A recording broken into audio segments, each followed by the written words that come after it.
Recording secretary to read the minutes.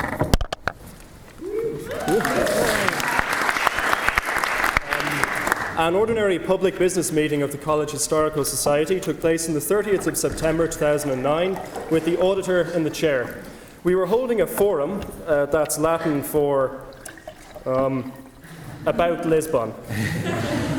The first speaker, Garrett Fitzgerald, the eminence grise, that's French for greasy eminence, of centre Irish politics, said that it was damnable perplexing the way they had their protocols on the wrong side of the road over there, and asked why you had to ask for frites when all you wanted was a bag of chips. No answer was forthcoming. Gideon Rachman told us that the Lisbon Treaty was a lot like a Nabokov novel. It's young, confused, it frustrates middle-aged men, and gets the Churchill hot under the collar.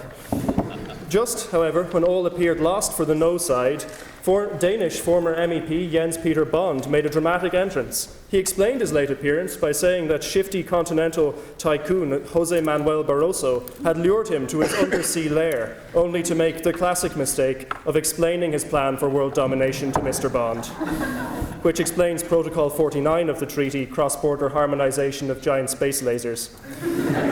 Owen O'Brien represented Sinn Féin with the dry wit that organisation is renowned for, insisting that it is wrong for shadowy groups to impose an ideology on the populace,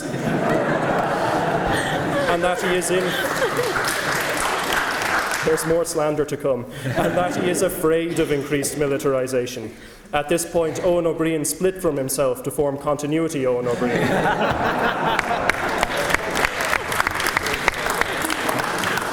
Joe Costello made a brief appearance as the respectable face of the left before leaving for a pre-theatre dinner of smoked salmon and bolly. Continuity Owen O'Brien called Joe a bourgeois pig dog and split from him to form the workers' Continuity Owen O'Brien. To conclude the debate, Paul Gillespie, former foreign editor of the Irish Times, tried to paint himself as the voice of reason, which is a really bad idea because it's very difficult to represent a participatory relation between two abstract entities using poster paint. There being no further business, that meeting adjourned.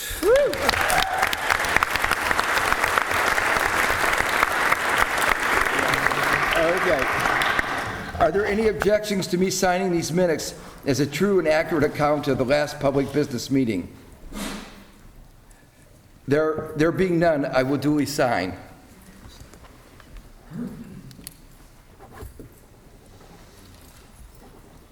Got his autographs.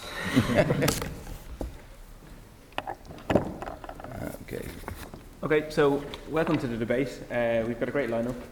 We've got the head of the economics department, Philip Lane, speaking in opposition, and Dr. Kieran Allen speaking in opposition. And then towards the end of what will be a short debate, we've only got 6 speakers. Typically we have about 12. Professor Stiglitz is going to kind of give what will be the keynote address of the debate in the chair to sum up. And then we're going to present him with the Hist Gold Medal for outstanding contribution to discourse. And then we might, if we have time, we'll take some questions from the House. So with that. Okay, the motion is, this House believes that globalization hurts the world's poor. And for it, the first is Jean Atchison.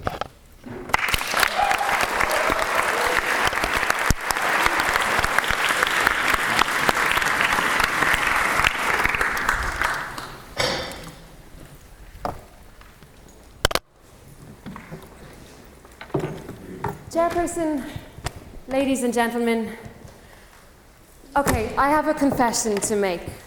I am not a debater by any stretch of the imagination. I am in fact a poor economics student, which is quite unfortunate for you because it means I will not be spending the next 7 minutes, raising your spirits, lifting you out of your seats with my rhetoric. I will be doing what economists do, which is depressing you. I'm sorry about that, but we're a pretty pessimistic breed, and that's just the way the dice has fallen, so I apologise for that.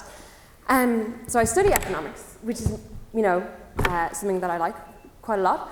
I care an awful lot about markets, but as I said, we're pretty pessimistic, so what I really care about, and what I really love talking about, is when markets don't work that well. So that's really what I'm going to be focusing on in my speech tonight in proposition of this motion. Now, globalisation, it's something that we're all quite familiar with. right? I mean, it's this idea of just closer economic integration by processes like trade liberalization and financial liberalization, and it's characterized by the flow of people, of goods, of information, and capital, and that kind of thing. And as a process, it's been ongoing for an awful long time, but really kind of started to intensify in the 80s and in the 90s. And it was really during this period that we saw developing countries, i.e. the world's poor, kind of trying to engage with this process and taking steps to open up their markets, reduce tariffs, privatize, deregulate, all these kind of things, and open up to global capital markets. So globalization, right? Just from what I've said, it seems pretty big, pretty big concept. So what I'm going to do is I'm only going to look at a very small part of it because there's just not enough time. I really just want to look at financial globalization here tonight. So before I go into that, I'm just going to take a look at what happens when markets don't work in the context of globalization. Then I'm going to look at financial globalization over the past number of years, and then financial globalization in the really just the recent past, over the last 2 years, in fact. Okay, so why would this process of globalization even occur? I mean, what's the rationale for it? Well, the economic case for liberalization of trade and finance, of markets, it rests on the economic case for liberalization rests on its capacity to kind of extend the reach of the market and the market's invisible hand. That is to say, by market liberalization, we presume that self-interest is a better way of maximizing welfare, and it will give us a better allocation of resources than any other design could. Which sounds great, but a lot of people, most people in fact, agree that markets don't always work, and that markets fail, and they can fail because someone has too much power and they're wielding it in the wrong way, or there's information asymmetry and problems like that. So where does globalization come into this? I mean, what is our relationship to the market, and what is the market's relationship to globalization? Well, all around the world we've seen markets, they have been liberalized. And what that really means, just in basic English, is that they're bigger and that they're deeper and that we're all more integrated together. So if you're going to have this process of a globalization of markets, you're going to have a process with a globalization of market failures, which is to say that if and when globalization doesn't work, it doesn't work in really, really big and really, really bad ways. Okay, and I know that's quite an obvious thing to say, but all the same, I think it's worth pointing out. Now, specifically, global markets compound the risks and costs of market failure for the most vulnerable in our society, i.e. the poor. So, if we can prove that globalization doesn't really work, then we've kind of proved that it hurts the poor. Okay? So now I want to take a look at kind of financial globalization and kind of the trends that have occurred over the past number of years in that particular area. So you're probably all familiar with things like like the crisis in Mexico in '95 and the East Asian crisis in '97. Now the seeds of these particular crises were sown years beforehand when these developing countries began to liberalize their financial systems. They did this. They lifted regulations that restricted their domestic banks from lending funds at market rates, and they allowed them to borrow funds from abroad. And what this essentially led to was it led to these huge lending sprees and banks taking on really excessive risk. And the idea, like the globalization process whereby banks could borrow from abroad, kind of added fuel to this fire because there's lots of capital coming into these banks, and because there are these foreign deposits on the bank's books that were fueling lending, people kind of thought that they'd be protected and that there would be some kind of safety net, and that if it all went belly up, that the government would kind of step in and protect them. So you had this huge kind of speed of change of financial systems in these countries. You kind of perhaps maybe had an expertise in dealing with them. You had kind of incentives to take on excessive risk because all this foreign capital was coming in. So what started to happen was you saw huge losses appearing on the loans. So that meant that the balance sheets of banks deteriorated. So the banks had less capital. So the banks were riskier. So that no one really wanted to invest in banks. So the banks had less funds. So the banks couldn't lend anymore. So we started out from this market liberalization process whereby you had a huge lending boom and it deteriorated into a lending crash. And that's what happened. That's what happened when these markets were liberalized. Now, yes. Is it not better? Are you not better off being a citizen of Mexico now than you were from before the period of globalization? No. Phew. No, you're not, because the processes of globalization that I've just described are so volatile that you just cannot guarantee that welfare will be better because the risks are so great by kind of engaging in these global markets that when things go wrong, as they did in Mexico, things go really wrong. So I really don't think that you can talk about guarantees of that kind at all.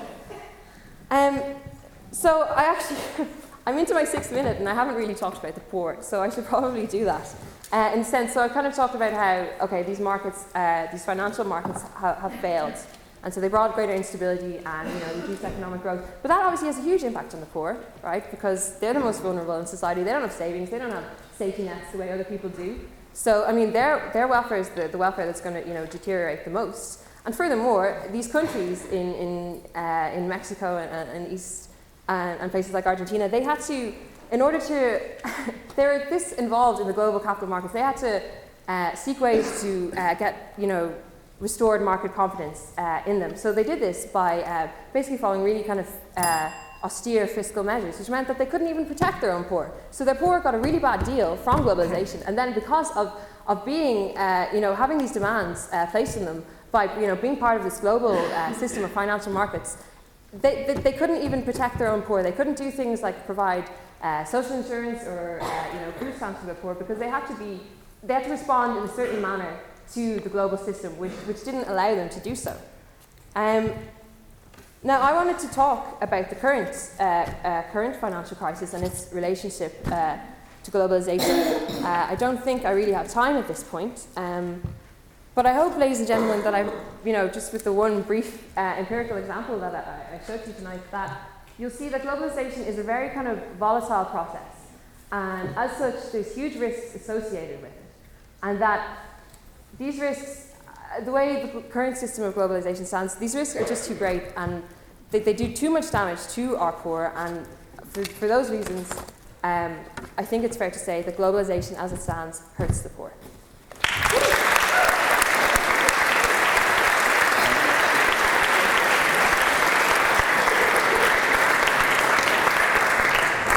Just to mention to everybody, these are oratory returns, so what we want everyone to do is, if they're interested, just to rank out of 100. There's kind of guidelines on one side of the page, and then put in the person's name and what you think they got out of 100. And if you pass them back to Bella, who's going to the door there, when you're leaving, that'd be great. Thanks, William. Okay, the first speaker in opposition. In opposition is Donald Sherry.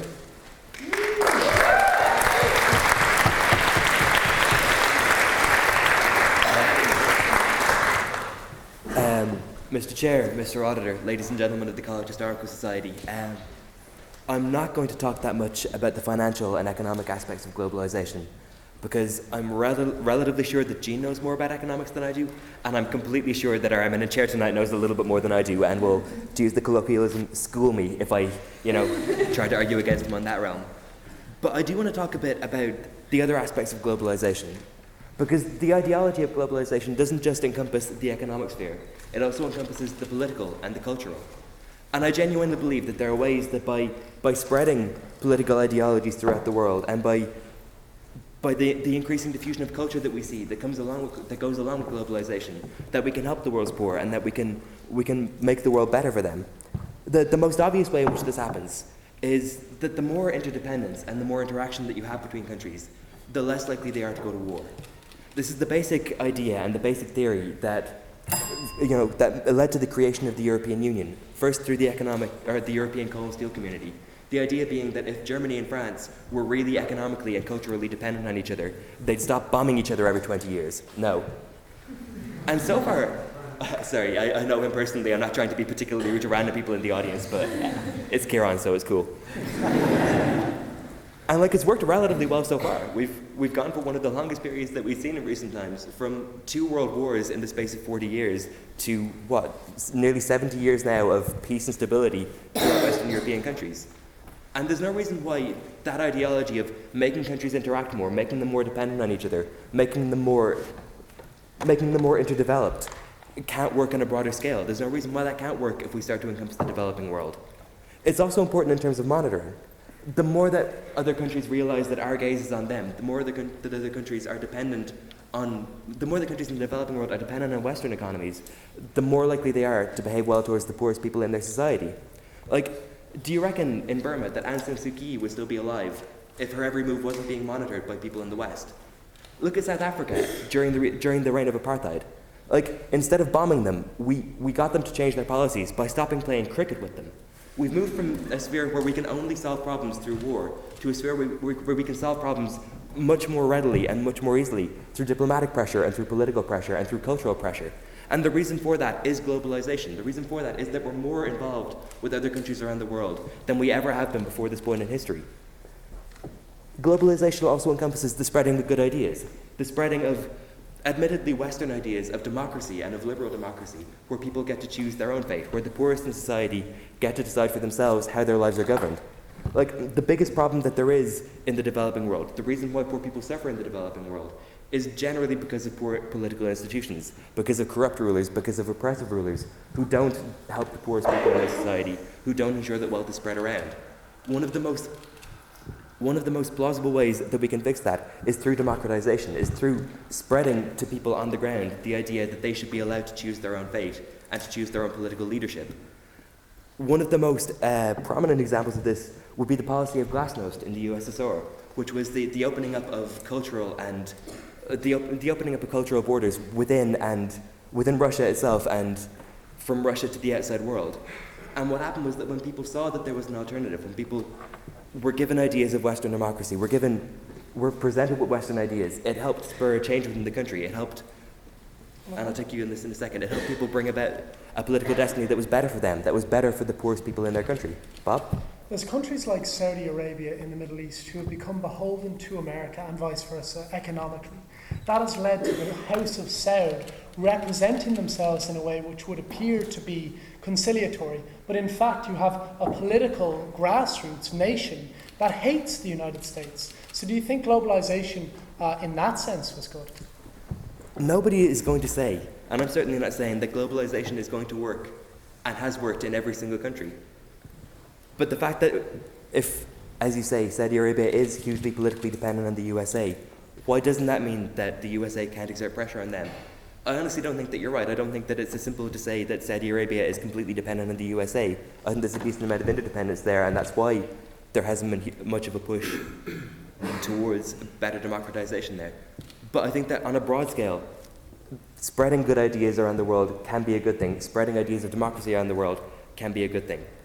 In terms of cultural spread, one of the most commonly leveled criticisms against globalization on a cultural level is that it leads to cultural homogeneity. It leads to American values and American culture spreading around the world more than anything else. And I'd just like to say that I don't think that's necessarily a bad thing. I don't think it's bad that the world over we have common reference points, that the world over we see people more and more not as being people from different countries, but just as being people. The more that we view our fellow human beings in the developing world, not as citizens of the developing world, but as human beings, the more likely we are to help them, the more likely we are to see them as people. The army and the military in general teaches soldiers to dehumanize people because it's harder to put a bullet in somebody that you see as human. No, thank you. Yeah, it's you again. No.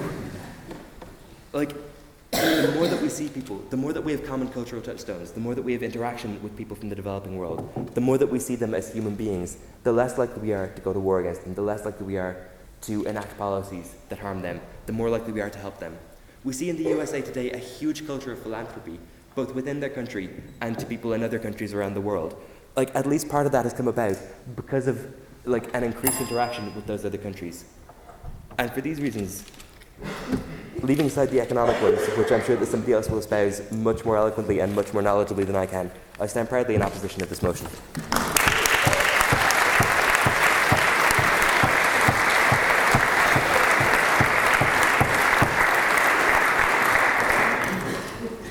Our second speaker in favor of the proposition is Dr. Allen.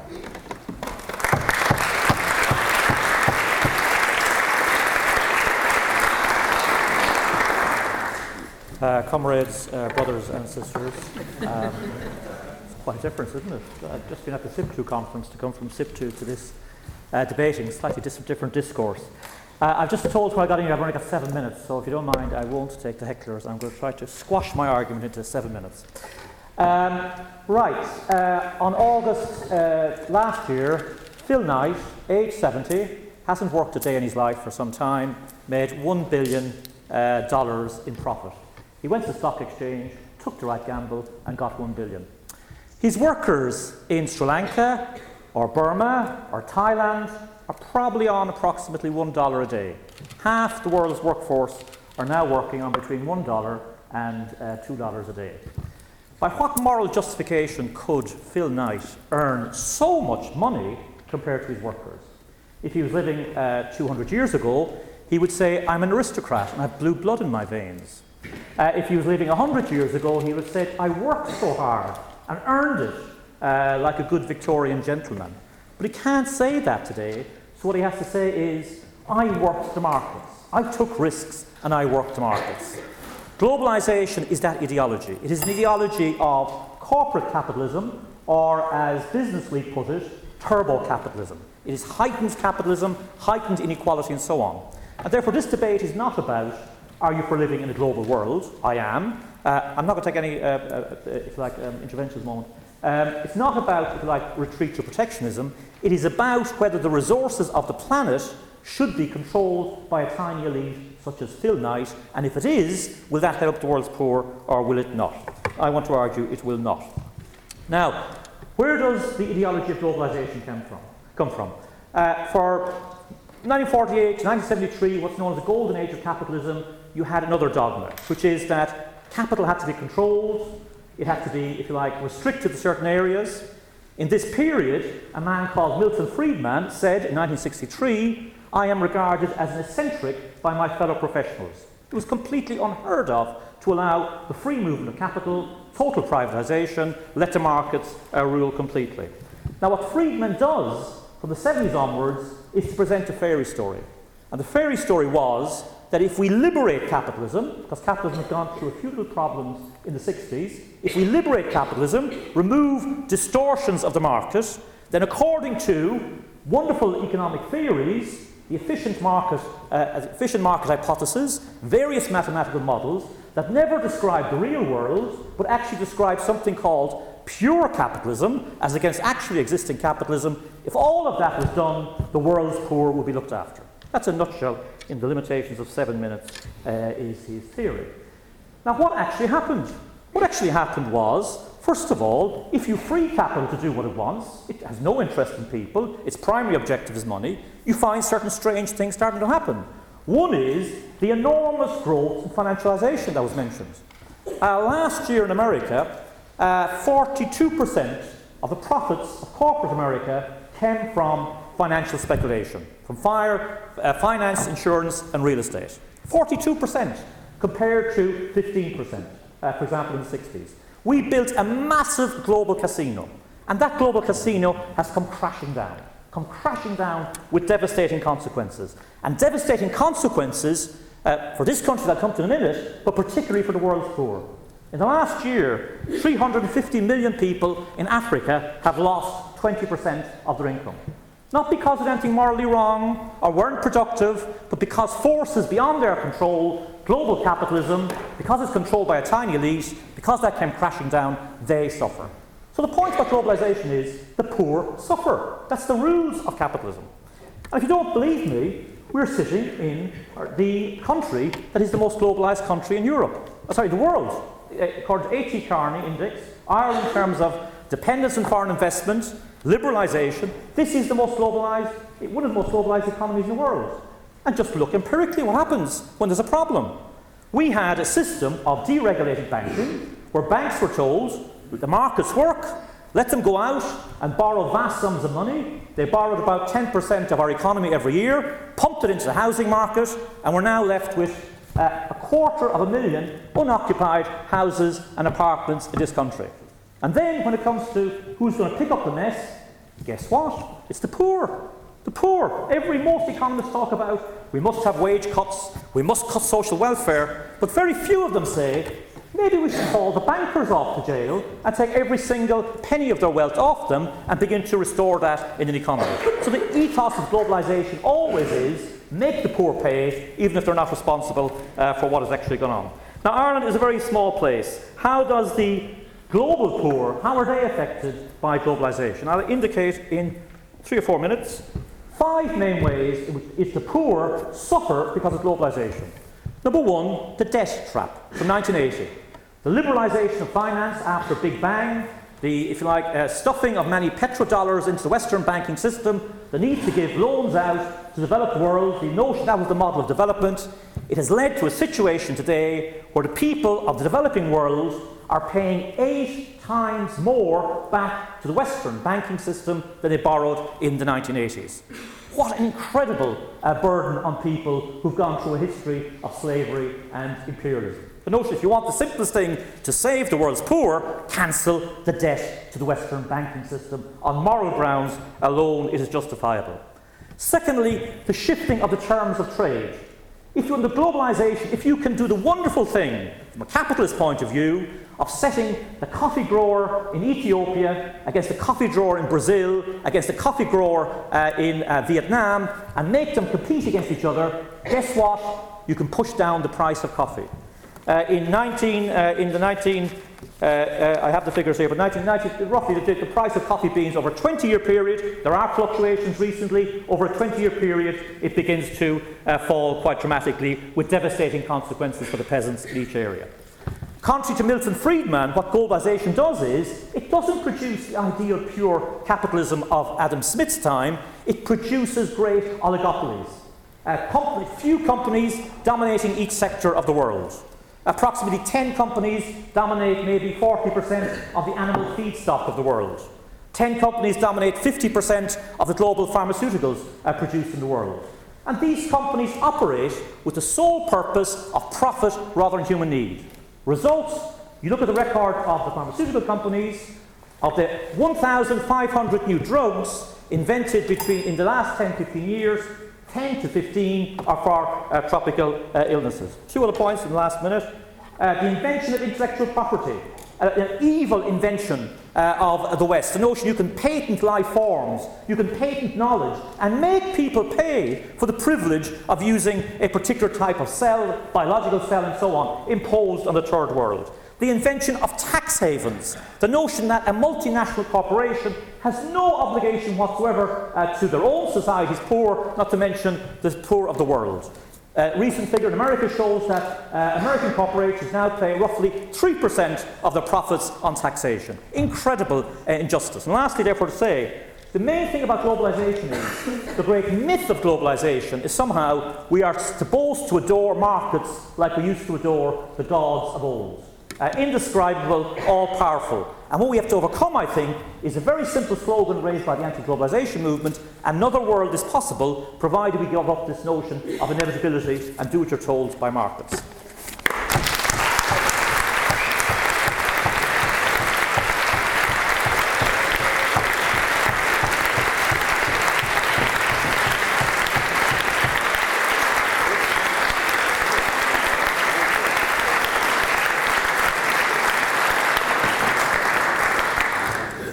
The second speaker in opposition is Professor O'Hain.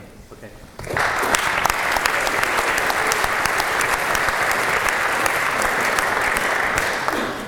Well, I'd like to thank the Historical Society for putting on such a great evening. And it's a wonderful coup, not just for the students here, but for us in economics to have Professor Stiglitz visit. I actually remember in the early 90s, Professor Stiglitz came to Dublin. I think his daughter was an exchange student here in Trinity at the time. And it's very interesting, again, even in Irish economic development, at the time my memory was he was talking about public sector pay and the importance of avoiding individualism in public sector pay. And these ideas are very much back on the agenda here. But anyway, coming to the topic of today, I don't really recognise the description of globalisation that Kieran Allen has put forward, Because essentially, if you want to conflate every problem in the world, I agree there's probably a difference in method and worldview, in the sense that I think Kieran has very much a systemic view that you cannot divide capitalism from globalization. You cannot divide, it's essentially it's a whole coherent system. I don't think you view the world like that. That if you have a problem with pharmaceutical companies, if you have a problem with the financial system, the answer is, this idea of pure capitalism exists nowhere. Every society in the world needs a strong government. The single biggest issue with globalization is the role of domestic governments and also global governance. And we see, every year, G20, every other organization coming along, that there is a disconnect, that markets probably got ahead of regulation. And what we're seeing now is maybe some kind of swing back. That it is the case that unregulated finance causes a lot of problems. No economic textbook will tell you that an unregulated financial system is a good idea. You need regulation. You need regulators to avoid the excesses, the inherent instability of finance. So there's no dispute about that. But the answer is have a good regulator. But my starting point before I got sidetracked by some of these is essentially what is the alternative? So to me, the world, globalization is not the problem. Having openness on its own terms is a really good idea. The previous speaker on this side of the debate, I think, made a very good case about a lot of strong reasons for openness. I mean, what is the alternative? If we had a debate about insularity, having a closed society, it doesn't sound very good. Our own intellectual history here was essentially until the late 50s. Tom Garvin has a very good book about this. The idea that we should keep ourselves isolated, does not sound very clever. And in fact, who benefits from insularity, from protection? In general, in most societies, it's not the poor, it's the elites of those countries. That a very powerful reason for globalization is it undermines cozy cartels. I agree with Kieran, cozy cartels, oligopoly and so on is a big problem. Those are bigger problems in small, closed societies. We have many societies where a small number of families essentially control a lot of the economy. Here, I mean, can you imagine, for every, many economic dimensions, if we did not have an open economy, think about the living standards of the poor and of everyone else would be a lot lower than they are under globalization. So I think the issue is not globalization, and again, on those terms, globalization has very many powerful benefits. Again, if you look at the economics of it, it's hard to point to a country which has developed without embracing globalization. That is not to say they deny the role of governments, but if you look at recent history, the big success stories, China and so on, it's through exporting that they are growing. That the whole development strategy has been about embracing world markets. Now, there are big problems in those countries, and probably the single biggest problem in the world economy now is the lack of a social safety net in China. There is a lot of risk. There's a lot, and people, if they have to deal with risk themselves, they oversave. They have to do a lot of things which can collectively be done better through a strong government providing safety nets. So it is not globalization is the problem. It is weak government. It is weak at both national and international levels. And I think this is one of the big stories coming our way. So in Europe now we've voted yes to Lisbon, and in part that is to help European Union deal with European and global issues in a more effective way. But at some point we have to deal with how much we're willing to share sovereignty, not just in Europe but globally. How much are we going to, we have to do with climate change pretty soon. But for many issues with global finance and so on, the answer is to have global responses in terms of regulation. With pharmaceuticals, these are fantastic companies in the sense of amazing intellectual firepower. If you want them to produce tropical medicine, as I do, is we pay for it. The world's poor don't have the income to pay for it. So it's a big responsibility through our development budgets to say, we want to fund a cure for malaria.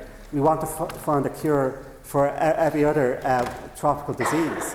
We can do it. The pharmaceutical companies are not the issue because they are driven by profit and they're not going to do it on their own. But we, through our governments, have plenty of resources to solve these problems.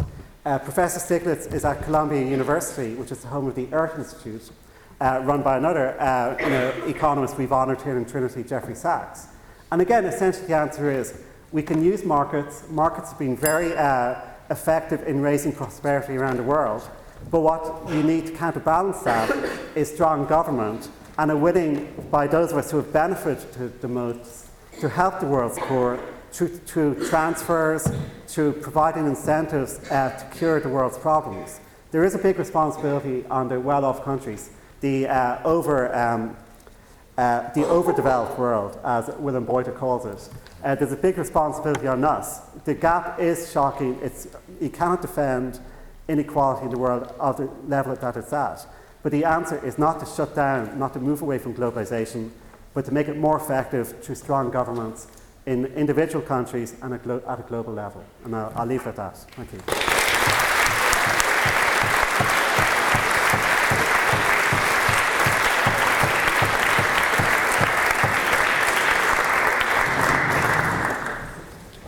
The third speaker in favor is Brian O'Byrne.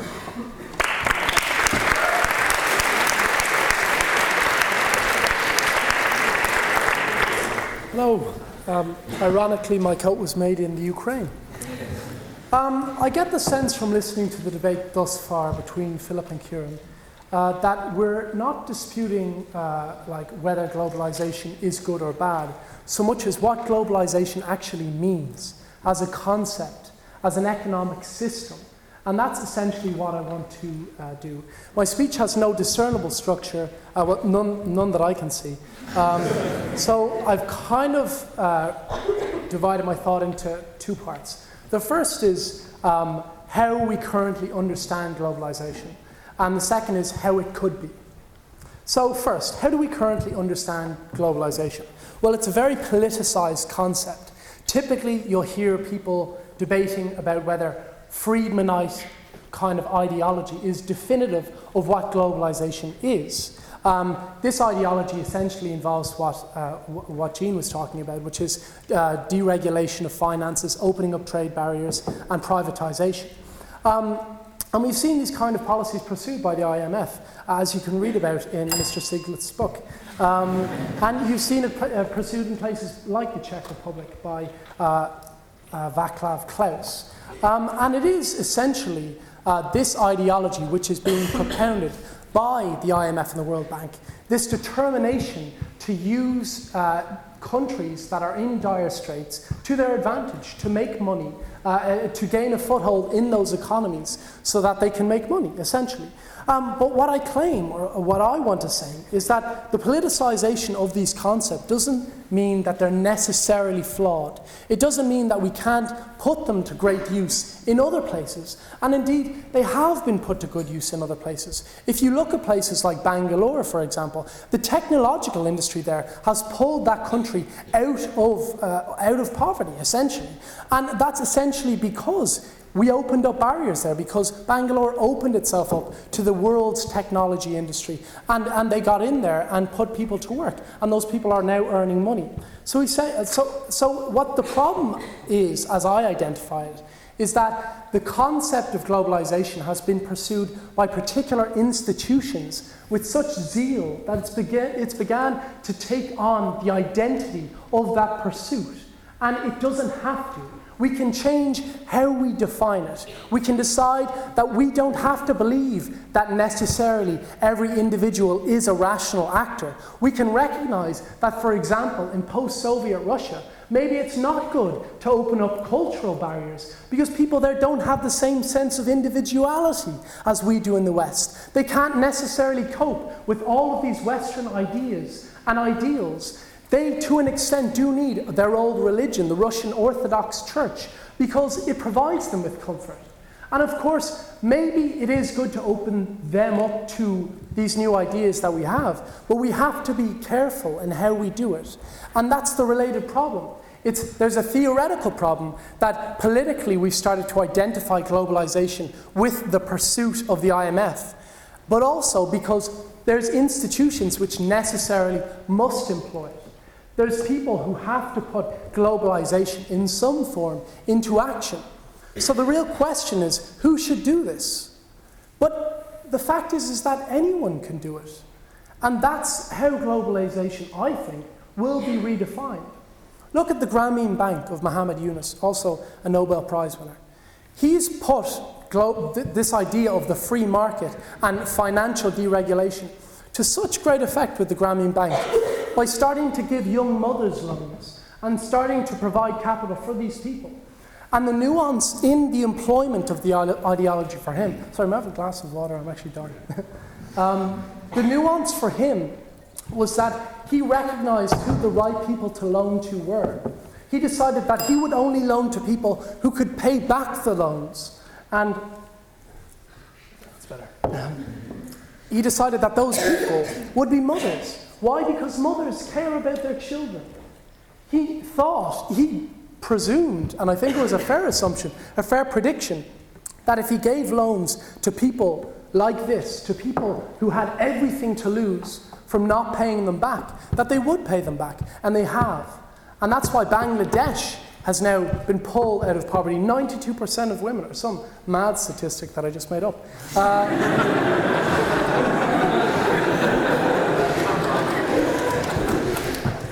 But honestly, I don't mean to undermine the truth of it, is that it really has worked. And I do believe that we just need to transcend politics and understand globalization, not in terms of what it has been, but what it can be. Thank you.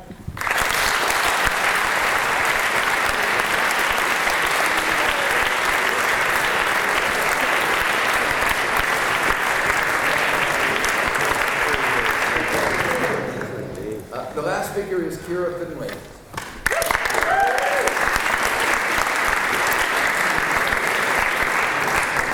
Well, I think so far there's only one clear thing which has emerged from the debate. None of us have a clue what globalization bloody well is.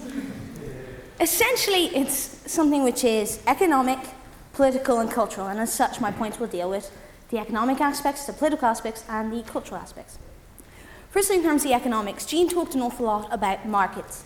And it's true that there are obviously repercussions of opening up markets. But what we need to bear in mind is that markets take time to adjust.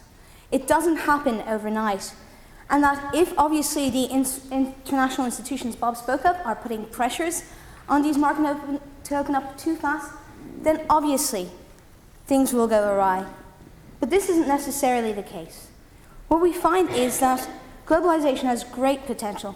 We find that if there is freer markets, that developing countries as well as developed countries can benefit. And that true trade integration, there are less wars, as Niall spoke of previously during the debate. We also see that there's also issues in terms of globalization, how it affects the interaction between the West and Europe. Dr. Allen spoke an awful lot about how Ireland is the most globalized country in the world. But if we look at Ireland, how it went from being a British colony, where in the 30s and 40s was a 51% rate of tuberculosis, where there was high emigration, where we were living in what is essentially a developing world scenario. And then it went to, in the era leading up to the Celtic Tiger, we saw as the multinational corporations came in, that there was development, that there was education and there was retraining. We found that the Irish universities developed. This one was already here, but you know, the other ones for the Catholics and stuff, they got pretty good. You know, they developed too. And what we found was that through these corporations coming here and this increased globalization, that there could be education and retraining. Admittedly, globalizations will cause some jobs to go, but then there's education and there's retraining, and this creates new jobs, often higher paying jobs. When these corporations come in, often what we find is that living standards are actually raised because of the increased demand for labour.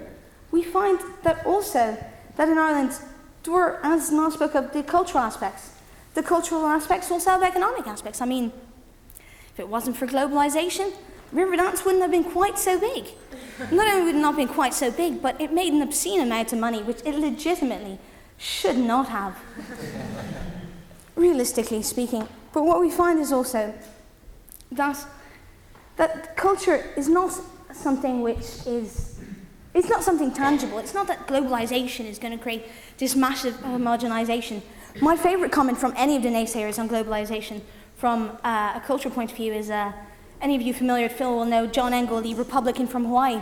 His reason why he doesn't believe globalization works is, and I quote, "I want there to be Germans when I grow up." Now, I don't know where he thinks all these Germans are going to disappear to, but I think his point was he was afraid that their integrity as a nation would be jeopardized by McDonaldization and all this. I mean, Bob talked about Russia. Some people say that communism fell when McDonald's opened up in Moscow. The Happy Meal is hardly the reason why people are still suffering and still struggling to develop in Russia. It's the reason why some kids might be a bit happy. Some kids develop a strange fear of clowns. But the reality is that it's not going to undermine the country as it would be presented by other people. In terms of the political aspect, anyone who studies international relations, the first things you're going to learn in terms of the closest rule we have in international relations is that democracies usually don't go to war with each other. With globalization, there is generally increased democratization. Obviously, if America goes off on some deranged tangent, unilaterally saying, "You're a democracy, you're now a democracy, you too," then it's not going to happen. The change has to come from within the countries and from the people themselves. But this has to come from them seeing the examples from other countries and how they develop and how they were capable of growing their democracies, like Ireland, which only relatively recently became a democracy. And it's working okay, except for in the case of Lisbon, where you're shown that democracy only works if you give the right answer. But nevertheless, people got to vote. It was a fun day, and lots of people had post-voting drinking parties. So it's not all bad, and it worked for the economy because Tesco's and all the off-license made an awful lot of money. So as I'm coming up to my time, on the grounds that the political, the economic, and the cultural have advantages, and that if we do this in a careful and precise manner, without outside pressures from the institutions practically bullying these people, if we show them how to do it and help them out, they're capable of making globalization work. And in this regard, it doesn't hurt the world poor, it can help them. Thank you, ladies and gentlemen.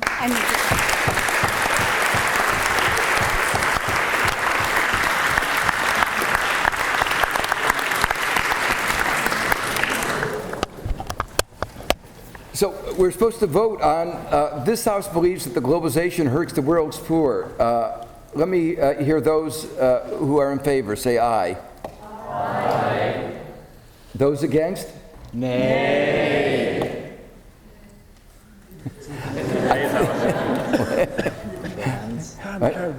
What? Letter voice is the only justice. Yes, do it again. Okay. The ayes. Aye. The nays. Nay. I think the nay got it.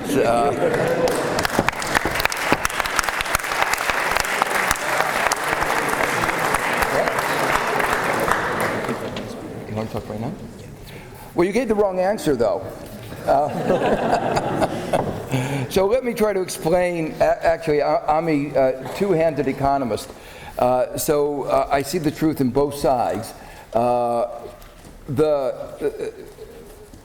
And I think it was correct that much of your discussion was on what do you mean by globalization, because really a lot of that is what we're talking about. There's been a long history of globalization. We should remember that the history of, in one form or another, coffee that people were drinking came from Ethiopia a couple thousand years ago. The 19th century was marked by globalization of colonialism all over the world. The Western powers waged a war against China called the Opium War to make sure that China's markets were open to opium, because we had nothing in the West to sell China, and they had a lot of things that we wanted, and the only way to balance the trade, talk about global imbalances, there were global imbalances 150 years ago, and the way we rectified the global imbalances was to get China addicted to opium so that they would buy at high prices what the West as middlemen were selling from the producers of opium. What we're talking here, though, is not about 19th century globalization, but we should remember that there has been a legacy of 19th century globalization. We're talking about globalization in the latter part of the 20th century and the beginning of the 21st century. I think it's also correct that almost all the speakers who on both sides pointed out it is not inevitable that globalization has to have the adverse effects that it's had. The critics were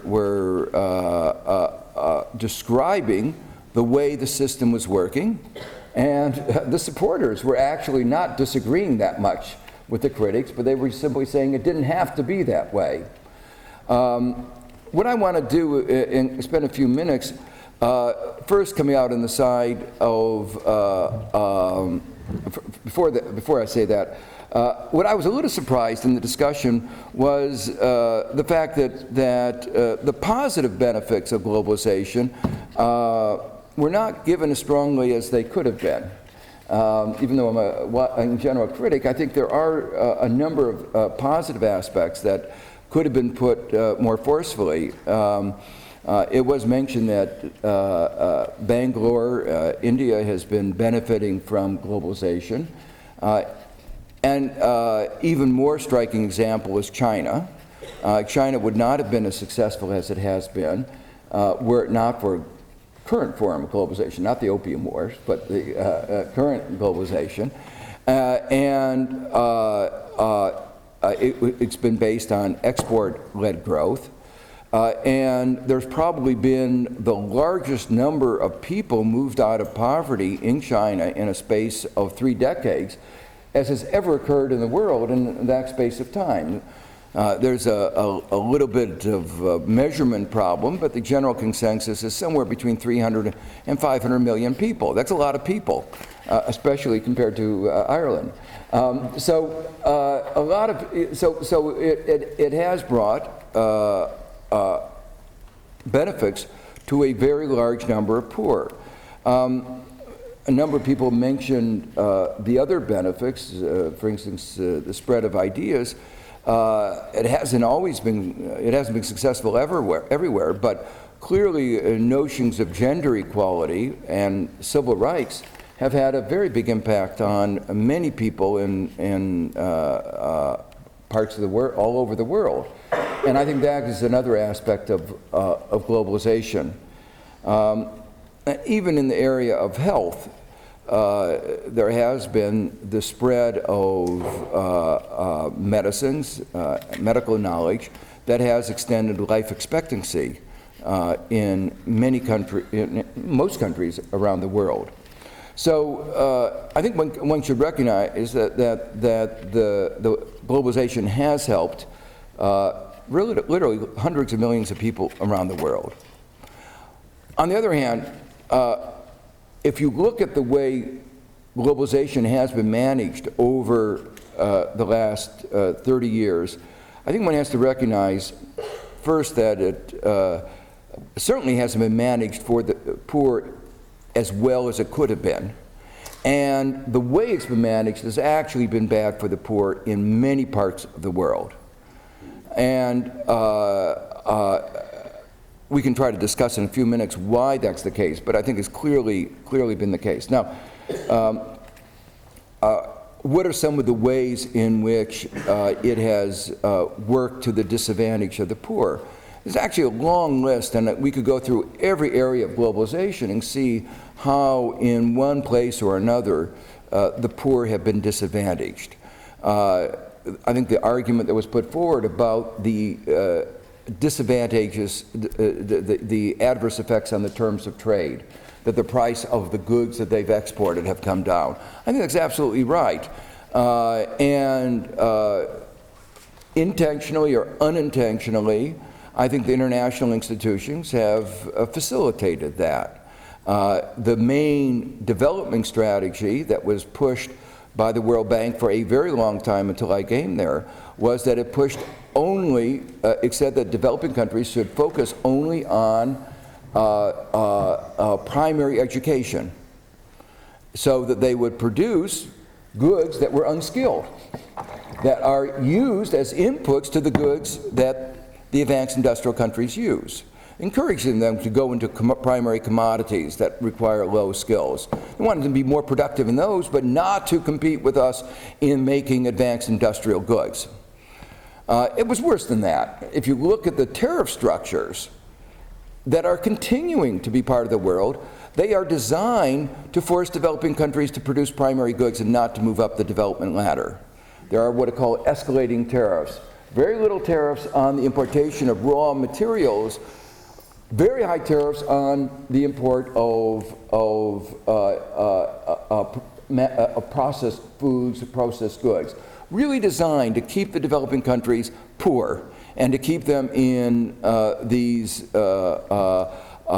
activities where they compete with each other, drive down the prices, and hurt and make and hurt the poor in the developing countries. The hypocrisy that is used in terms of free markets is evidenced by the fact that the advanced industrial countries have subsidized agricultural goods immensely. And how does this hurt the poor? Well, most people in developing countries are in the agricultural sector. And that drives down, when you subsidize production or exports, it drives down the price of the agricultural goods, and that hurts the poor people in the developing countries. The magnitude of the misery, I think we don't always appreciate. You know, a little bit sensitive, because the worst example is in cotton, where in the United States subsidizes, gives $3 to $4 billion a year to cotton farmers, to 10,000 to 25,000 rich American cotton farmers, and the consequences, it drives down the price of cotton. So literally, more than 100,000 Indian cotton farmers have committed suicide. So, you know, you talk about hurting the poor, we're talking about destroying the lives of thousands of people in India, in Africa, 10 million people, cotton farmers in Africa. I don't think our cotton farmers intend to cause that pain, but they do intend to get all the money for themselves, and this is the consequence of those actions. And you have to say, you look at it, you know, millions of poor are really being hurt by our agricultural subsidies. Just as an aside on this, one of the things about modern globalization is that we're supposed to be moving towards a rule of law. And we have been moving towards a rule of law, but it still is a very asymmetric rule of law. The laws are designed to benefit one part of the world at the advantage of the others. And when the laws come out not coming, you know, we unintentionally pass a law that disadvantages us, we ignore it. So there was a ruling by the WTO saying that our cotton subsidies were illegal. So what did we do? Raise them. And we said, go ahead, you know, do something to us. So the fact is that we've been found to be guilty. We've found that our cotton subsidies are illegal, and we've done nothing except to increase them. So this is obviously an unattractive feature of modern globalization. On the other hand, the fact that there's a rule of law has put pressure on the U.S. and the U.S. government to change its policy, and I think it will eventually happen. A second area where pointed out where globalization has not lived up to certainly its potential is in health, drugs. And I thought the discussion here was very good, that it is almost obvious that the drug companies are not interested in making drugs that benefit the poor. Because one of the problems of being poor is that you don't have income. And if you don't have any income, you don't have anything to spend on drugs, and the drug companies are not in the business of doing it for charity. There are a few that do it. The generic, one very important generic producer is in India, but we're trying to suppress that because the drug companies don't like these guys who are doing it because they care about poor people. We passed, as part of the WTO and the Uruguay Round 94 agreement, created the WTO in 95. There was a provision called TRIPS, the trade-related intellectual property, nothing to do with trade. It was the international community trying to impose a particular intellectual property regime on the whole world. Now, I was a member of the Council of Economic Advisors, President Clinton at the time, and both we, Council of Economic Advisors, the Office of Science and Technology Policy, opposed it because we knew that it was bad for American science, it was bad for global science, it was bad for the developing countries. And you ask, well, why, given all that, why is it was passed? Well, it was good for the drug companies and our entertainment industry. Those were the two industries that put it. And we were not quite as powerful as they were, I have to admit. They adopted TRIPS, which is, the language people use, oh, we need this to encourage science. It's actually bad for science. The basis of science is free flow of knowledge. That's the basis of universities.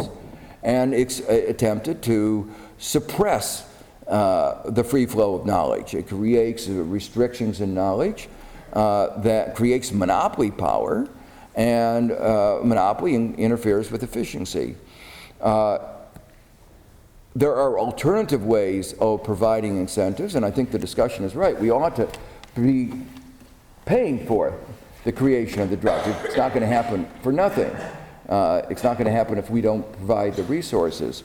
But the intellectual property regime does not, in general, promote innovation, except in some limited number of areas. And I don't want to be totally negative on it, but for the most part, it is not a good way of incentivizing. And even in the United States, the design of it is very important.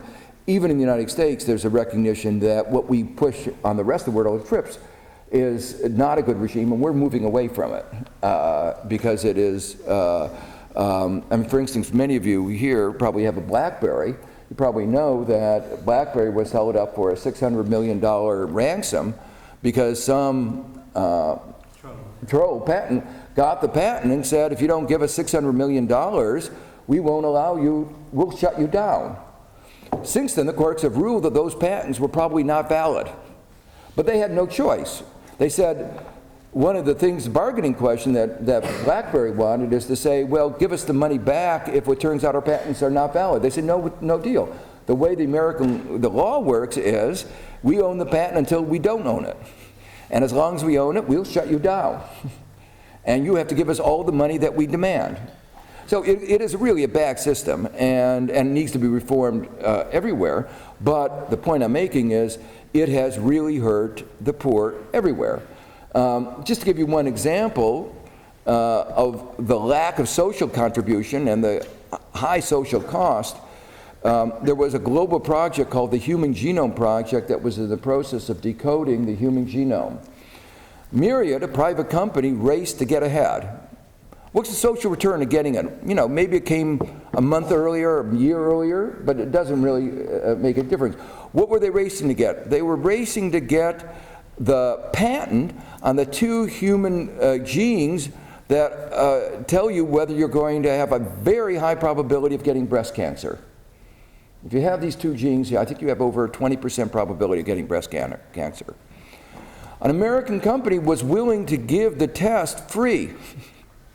But Myriad insists on anybody getting that paying several $1,000s for that test. And the result of that is, if you're poor, and you live in America where we don't have good public health, we don't have public health, you die.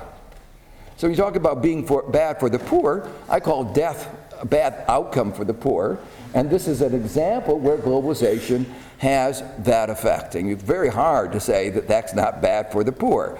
Now, it's not inevitable, and that people say it's not, you don't have to have rules like this, but that's the rules we have. Pretty clear in this case why we have those rules. Now, most of the discussion, or much of the discussion, was focused on financial market liberalization, opening up global financial markets. And I think it's very natural that that should be a focus of a discussion in the aftermath of a global financial crisis. And I think it is absolutely clear that financial globalization was a center part of this crisis. And I think you cannot say that this crisis has not been bad for the poor. This crisis has been very bad for the poor in countries all over the world. The fact that a couple people pointed out, when you have an economic downturn, it is always the poor, the least skilled, who are going to join the unemployment rolls. And therefore, if you don't have an adequate safety net, they are the people who are going to suffer most. So poverty goes up in a crisis. And financial globalization has created a global crisis. And so it really is hurting the poor. It is also hurting the poor for another reason that was brought out, because of the hundreds of billions of dollars that have gone to the banks. It has created deficits and increases in national debts, and that is inevitably going to crowd out social expenditures of one kind or another, education, health, and the people who will suffer the most will be the poor. Middle income, upper income people are going to be able to buy those services themselves. But the poor won't have that alternative. So the crowding out is going to be hurting the poor. Now, the extent of this depends on how these financial crises are being managed. I think it looks like Ireland is joining the majority of countries who are managing it very badly. You haven't yet made your final decision, but it looks like unless somebody does something, you are likely to make a decision that will burden this generation and will burden you for 25, 50 years or more. So it's a very big decision. And I feel very uncomfortable, a government who is such a minority support, making that decision that will burden your country for a quarter century or more. It's not quite as bad as a dictator in Pinochet making that kind of decision. If somebody referred to Friedman, brought financial liberalization to Latin America, and one of the first fruits of that was the Chile crisis. It took them only a quarter century to get their way out of that debt. But it was much smaller scale than yours. So, and you seem to be going on it a little bit more recklessly. So, I can't help but just comment that this view that there is no alternative is just wrong. There are alternative ways of doing it. There is no, the simple alternative is played by the rules of capitalism. And the rules of capitalism say that when you can't pay back your debts, shareholders lose everything, bondholders lose perhaps everything, and if the government has to come in, it gets control commensurate with the money that it puts in. If you put in money, you get a say, and you get a proportionate return to what you put in. And you get return commensurate with the risk you bear, and there's a lot of risk. The only thing that should make you feel a little bit good about what's happening is that American taxpayers got robbed too. Just to put it in perspective, we did a study of what happened in our first 9 bailouts, where we gave them preferred shares, and they gave us back. We gave them money; they gave us back preferred shares and a few warrants. And we got, on average, in the first 9 bailouts, 67 cents for every dollar we gave the banks. But then Obama came in and did a little better. We got 25 cents for every dollar that we got. And all of this was supposedly to get the banks to start lending. And the answer is they didn't start lending. They paid money out in bonuses and in dividends. Why? Because we had no control. We said we don't want to interfere in the free working of markets. Well, that nature of free working markets, their incentives, they had incentives to pay themselves off as quickly as they could before somebody figured out how bad things were. So incentives work just the way economists said they should. And the whole episode is evidence of markets working, unregulated markets working the way that we said that they would. Well, as I say, none of this is inevitable. We had a quarter century after World War II when we had good regulation in place. There was only one crisis around the whole world. It was a period in which the United States had low interest rates. Low interest rates are not the problem. Low interest rates can be used to invest in an economy. If it had been put to productive use, you would have a productive economy. You know, what firm says the reason I lost money is because my workers were willing to work too cheaply for me? But that's what the financial markets are saying. The reason we had a problem is that we had too cheap capital. Now, that just shows you how, if they use that kind of argument, no wonder they don't understand what they're doing. The fact is that we had 25 years of global financial stability, but we had regulations. And it was only in the post-Milton Friedman era when we bought into the notion that markets were self-regulating, markets were efficient. The one criticism I wanted to say is that not even Milton Friedman said markets are socially just. The best that you could say for them was that they were efficient.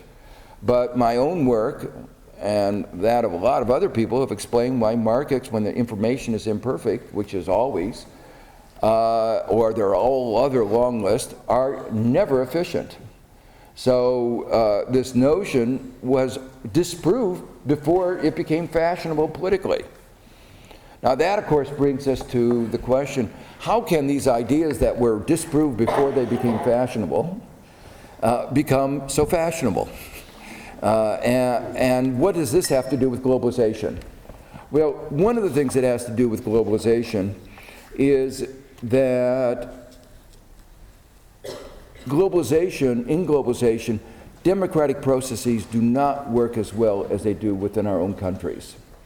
They work imperfectly in our own countries. In the United States, you see the power of money, you see the power of campaign contributions, 5 lobbyists per congressman. But at the international level, there really is not the checks and balances that there exist within our democracy. So you have institutions like the IMF, World Bank, WTO. You have trade negotiators that represent the drug companies getting together, writing the rules. So you write rules that work against the poor. You have the rich writing the rules, and they are going to write rules that disadvantage the poor. Just two examples of this. One episode, there's one occasion where, reception with President Clinton, and the IMF had just done something particularly outrageous, and he had read about it in the New York Times because the Secretary of Treasury hadn't told him about it, and he said, how could they do this? And I had to explain that it was because of his Secretary of Treasury that they were doing this. But this was too unimportant for him to bother the president with these details of what the IMF is being told to do. An example of that is we were pushing, U.S. government, U.S. Treasury, U.S. Treasury was pushing privatization of Social Security when the U.S. government was fighting against Republicans in the United States who were trying to push for privatization of Social Security. Now, everybody in the United States is really glad we didn't privatize Social Security. If we had, the problem of our elderly would be a disaster. It's bad enough as it is. But while we were fighting it at home, we were pushing it through the international institutions. Well, why? Because the international institutions were reflecting the interest of the financial markets. They wanted privatization because they make fees out of it. It was very clear what was going on. Why do we, as our taxpayers, not want it? Because they make fees off of it. And it's unstable. It doesn't provide provisions like insurance against inflation, lots of other things, lots of problems with it. Well,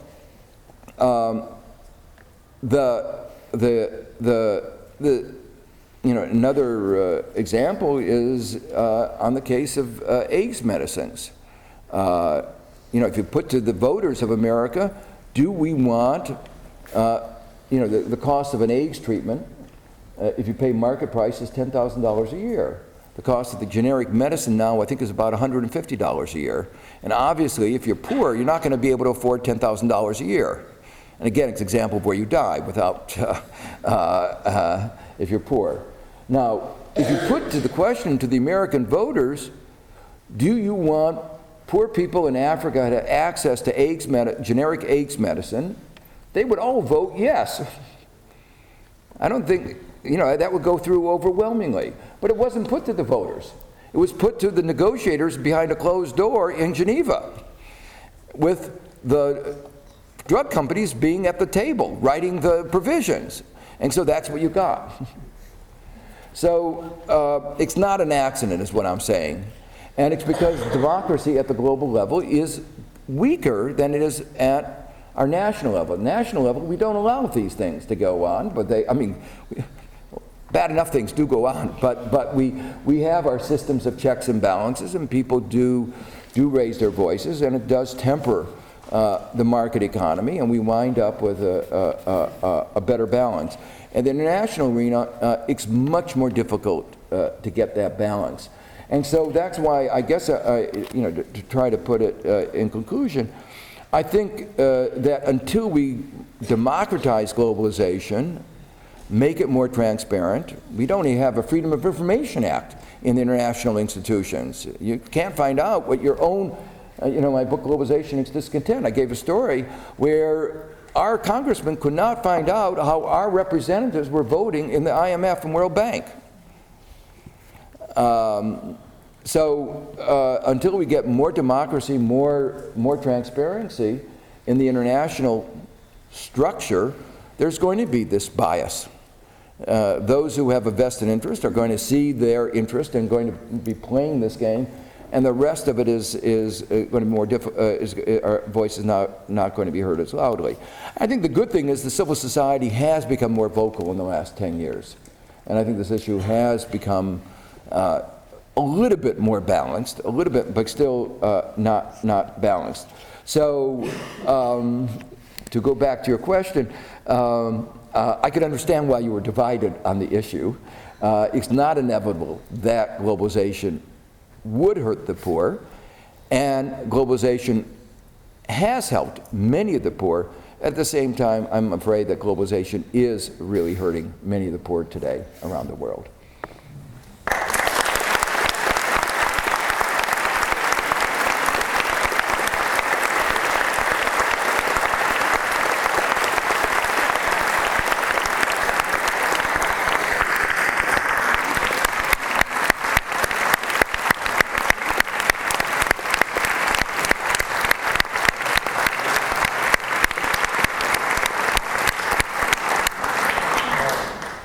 I'd like to thank Professor Stiglitz for coming. Professor Stiglitz has been one of the most profoundly articulate defenders of the world's needy and the world's poor for the last decade or so. Before then,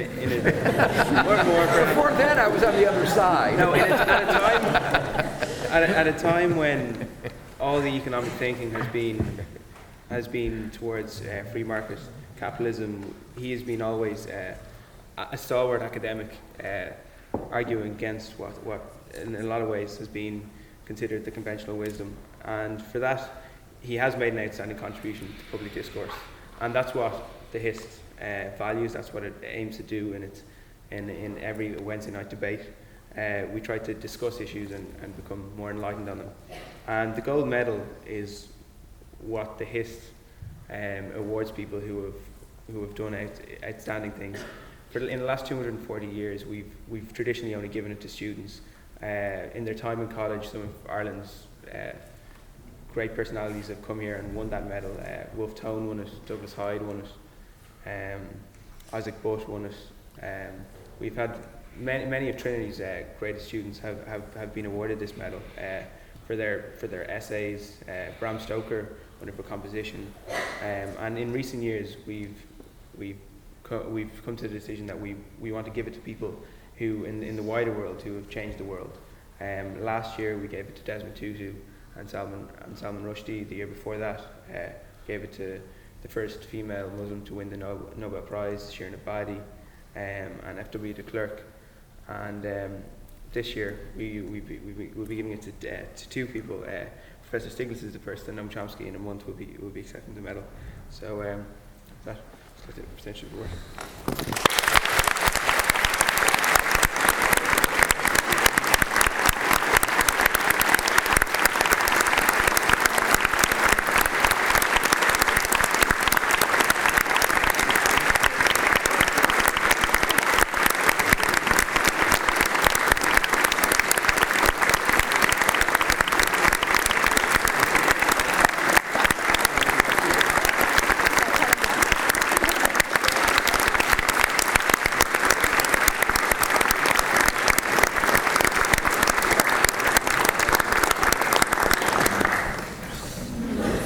Yeah, I guess we have time to take some questions for about half an hour, 25 minutes. So normally I talk longer than I did, so I filibuster. But since this is a debating society, I thought I wouldn't filibuster. Yeah, cool. So I'll just, you want to? Does anyone want to put up their hand if they've got a question? You want to stand up and speak quite loudly? You mentioned the big decision that the Irish government need to make, and that could affect us in 25 years to go or more. What's the big decision? Oh, the big decision is about the banks and the recapitalization of the banks. So one of the things about in the period before the crisis, the banks all over the world did an incredibly bad job of lending. What happened in Ireland is similar to what happened in many other countries. There was a bubble, and they believed that there was not. And therefore, they believed that they could lend a high value relative to a high amount relative to the value. And then when the price goes down, the people can't pay back. Okay, so the question is, you have a lot of banks all over the world that are bankrupt. So the question is, what do you do? And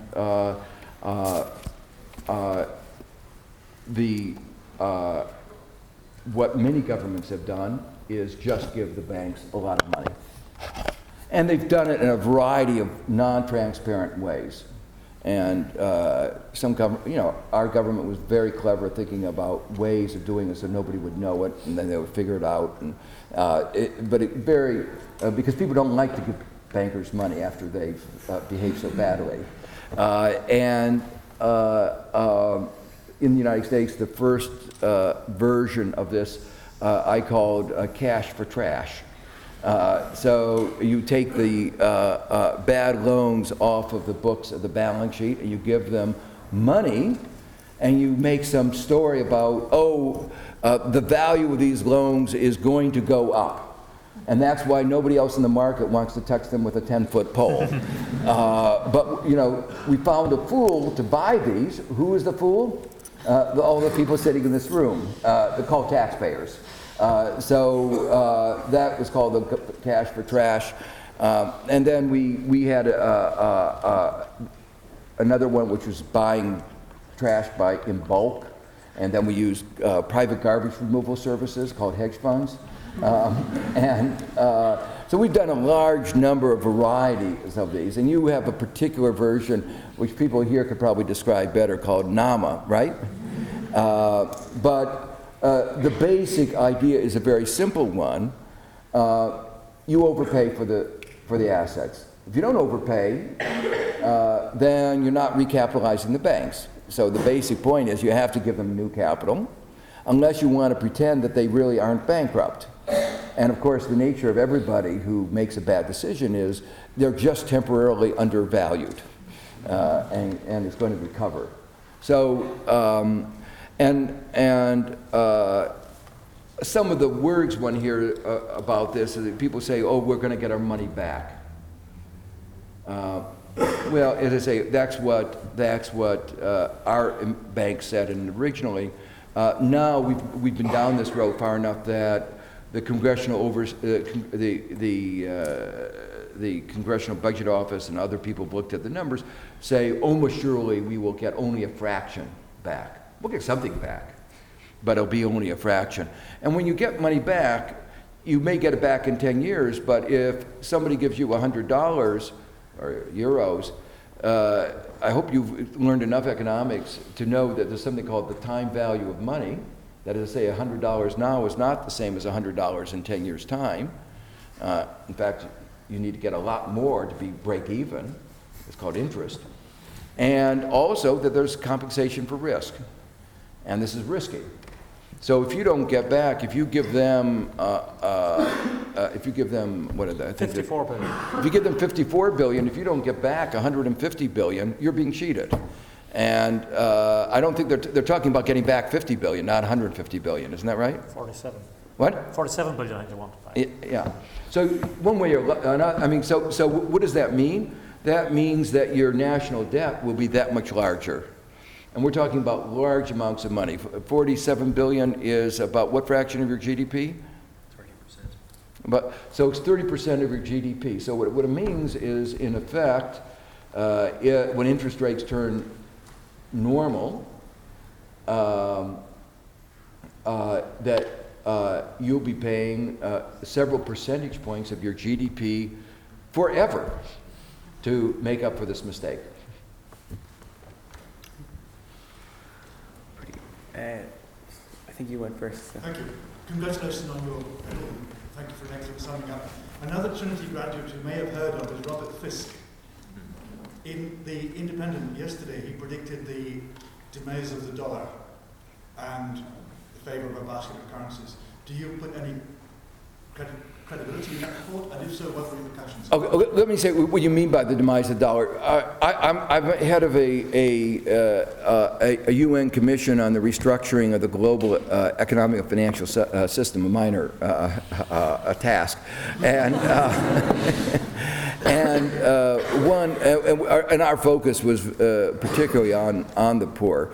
But our most important recommendation for medium-term reform is the creation of a global reserve system.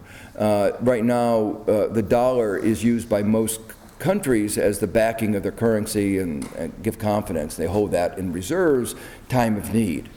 Actually, the dollar reserve system has been fraying for the last 8 years, 9 years. And China, for instance, has moved at least a quarter, probably more than a quarter, out of the dollar. And that's true. Countries that did not have as many dollars moved out much more. They can't, because if they try to sell the dollar, it goes down, and that hurts the value of the remaining dollars. And also has trade consequences that they have to manage. I think it is inevitable that, as I say, that the dollar will be used less and less as a reserve. But what we were trying to do, what we're worried about, is that the movement from the dollar to an alternative system could be very disorderly. And so we've talked about there being a lot of financial instability. I mentioned that there's only one banking crisis in the period 25 years after World War II, but the period of the last, since the liberalization agenda began, there have been over 100 crises. And the period, as we move out of the dollar, I think there may be even more instability. So that's why we're calling for, one of the reasons, there's several, that we're calling for a movement to a alternative reserve system. There is a beginning of this in Asia called the Shanghai Initiative. I think it's going to happen, particularly because after we wrote our report, China endorsed this idea. So since they hold the largest amount of reserves, they have some voice in this. U.S. does not want to talk about it because we like the idea that people would lend us, especially poor people, lend us money at 0 interest rates. And I understand that, why we like that. But it's actually bad for the United States, too, for reasons I can't explain. Yeah. To evoke the spirit of Abraham Lincoln's views on banking and perhaps in the immediate conversation to ignore the political viability of my proposal, does Professor Stiglitz believe that in the short term the abolition of private banking would in fact be beneficial to humanity in the long term? Well, what I think is actually the financial system is very important, provides a lot of, is a necessary function in any economy, and especially in a modern economy. What a good financial system is supposed to do is manage risk, allocate capital, and facilitate low-cost transactions. What our system did was create risk, misallocate capital, and create a transaction system that is very costly. Modern technology would allow for you to transfer money from, you go into a store and you give them your card, it should cost you fractions of a penny to move money from your account to the store's account. They charge 1 to 2, 3% for that transaction as a result of their monopoly power. It's a tax. It's a tax that's transferred, literally billions of dollars that go to the private banking sector. Well, what I think is that some of these things either have to be dealt with better or in one way or another. I don't think the government is, in general, good at managing these things, but I worry that it can't do much worse than the way our private sector has done in recent years. Where's the middle ground? What? Okay. You talked about for globalisation to properly work for the poor, that can be used to democratise, and I was wondering, do you think that that's possible or even desirable, given that some of the countries with the largest poor populations, such as China and Russia, are not themselves democracies and therefore not necessarily represent the views of the majority of their people? Oh, I think take China. India is a country that's benefited from globalization, but in which the poor have not benefited as much as they have in China, which is not a democracy. So the link between whether the poor benefit and democracy is much more complex than that. One of the points that one of the earlier speakers made is that globalization can help facilitate the creation of democracies. I don't think it's, it's not a guarantee, but I think I've visited China a lot. My first trip was there in 1981. I've been going there once, twice a year. I think the globalization is having an effect in opening up China and democratizing, not in the way of, not yet in the way of electoral democracy at the central government level, but there are even elections with non-party candidates at local level. And there is certainly very vigorous debate over every important policy issue in China, and a very open debate, including criticism of the government, of government policies. So it is actually a vibrant debate. But I think globalization is probably one of the strongest forces moving them in the direction of globalization.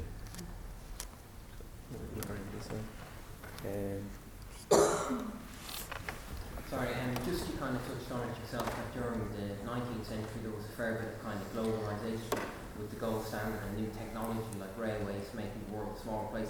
And in the second half of the 20th century we kind of saw another wave of globalisation with free trade. But both these periods of globalisation kind of happened when there was a hegemon in the world. So for the world economy to work effectively, do we need a hegemon to regulate it? Yeah, that's a good question. I don't think so. I think that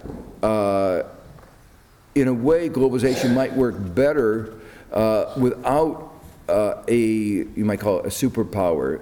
I think one of the reasons that globalization may not have worked too well in the last 15 years is that there was a single superpower, the United States, and it was not able to be checked. So the special interest in the United States did have much too much freedom to do what they want. There weren't the checks and balances, as I said, because what's bothered me is the lack of democracy in setting the rules of the game. I think we've gone sufficiently far down the route of globalization and multilateralism that, as I say, we don't yet really have a rule of law that is fully fair, but we're moving in that direction. So I guess I remain hopeful that a multipolar system in which Europe, the United States, China, can all play an important role in India and in other countries in writing the rules of the game. I'm hopeful that that will move in the right direction. There is an alternative, of course, is that large corporations in China will join large corporations in the United States to agree in another version of you might call global corporatism. And that is not an impossibility. I'm just going to take one more. I may have missed people on this side. So. What do you think of Ron Paul's letters of all Federal Reserve of the United States? What happened to the question? Ron Paul's bill to audit Federal Reserve. Yeah, the Federal Reserve has been very controversial, and let me put in a broader context. The Federal Reserve is a very peculiar institution which is not fully public, and people don't fully realize that it's, how peculiar it is. There's one thing I wanted to comment on in my earlier discussion of the bank bailouts, and that is what is not fully realized, that most of the financial sector in the United States disagrees with the bank bailouts. This is not a lot of people say, well, this is what the financial sector. It's not the financial sector. It's one part of the financial sector. The hedge funds don't like it because it tilts the playing field towards the big banks. The small banks don't like it. So it is, in fact, the policies have really a set of policies which are controversial within the financial sector. Now, the reason why I mention that is the Federal Reserve reflects one part of the financial sector and particularly has a lot more voice of the big banks.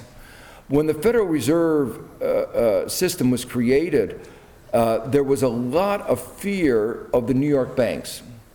Until 1995, we did not allow any national bank. I didn't say that quite right. Banks were only allowed to operate within one state. And this was sort of interesting because while we were advocating financial globalization in the rest of the world, we did not allow national banking in the United States. Why?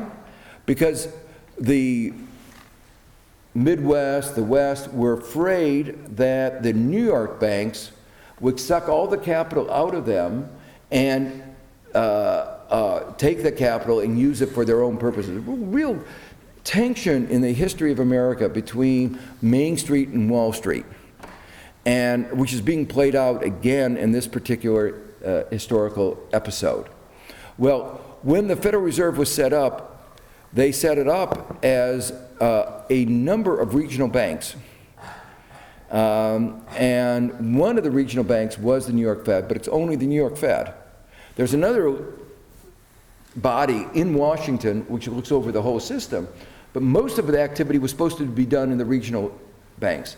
The regional banks are totally undemocratic. Their board is elected by businessmen and banks. Taxpayers have no say over it. So the regulator of the big New York banks, the chairman of the board is the chairman, is the head of J.P. Morgan. So this is public regulation, and this is the organization that Tim Geithner was the head of that channeled all that money into the banks. So there are a lot of people around the country, Ron Paul is from Minnesota, who are deeply skeptical of our current system. And I think for good reason that they are skeptical. The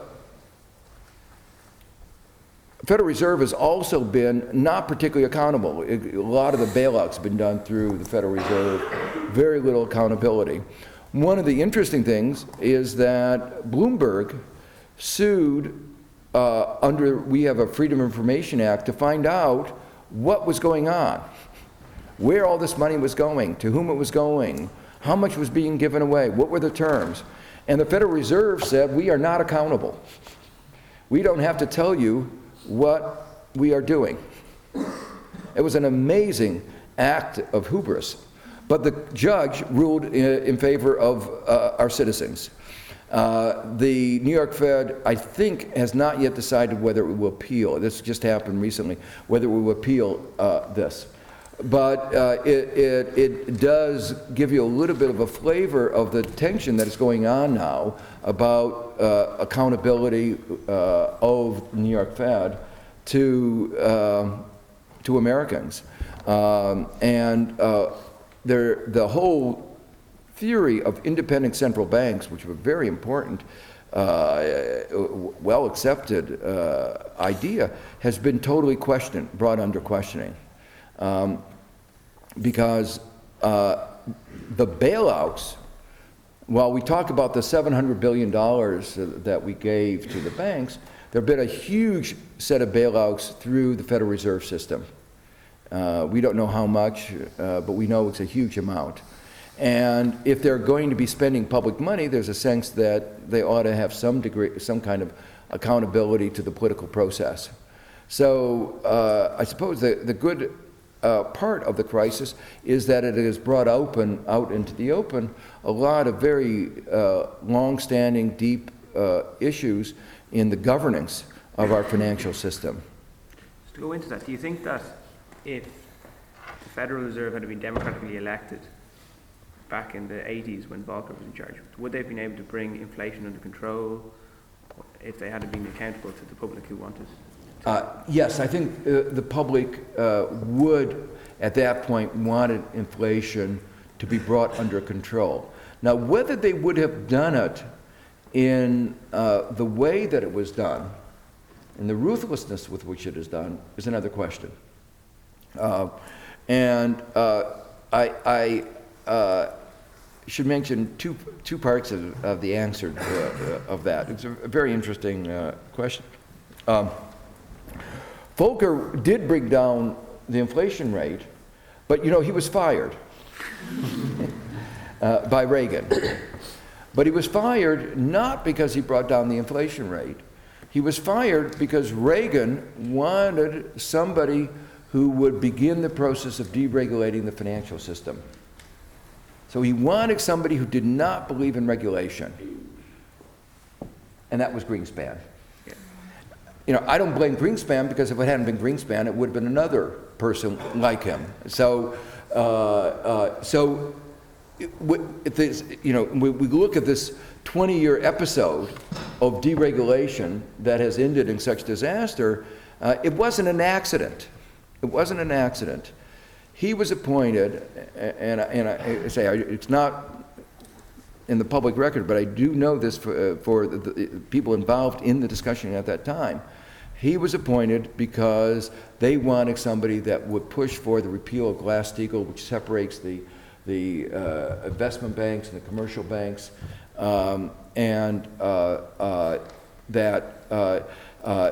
this process of deregulation has been going on a long time, and does reflect one of the dangers of an independent central bank, and that is capture by the people that they're supposed to regulate, which is clearly what happened. Okay. I think we're going to go upstairs now for a drink and chat about it more informally. Just like to thank you all for coming, and in particular I'd like to thank our guests, Dr. Kieran Allen from UCD.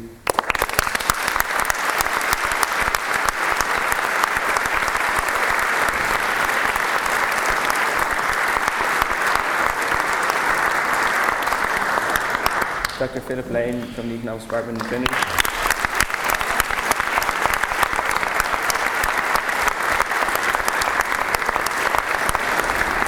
And in particular, all the way from Columbia University, Professor Joseph Stiglitz.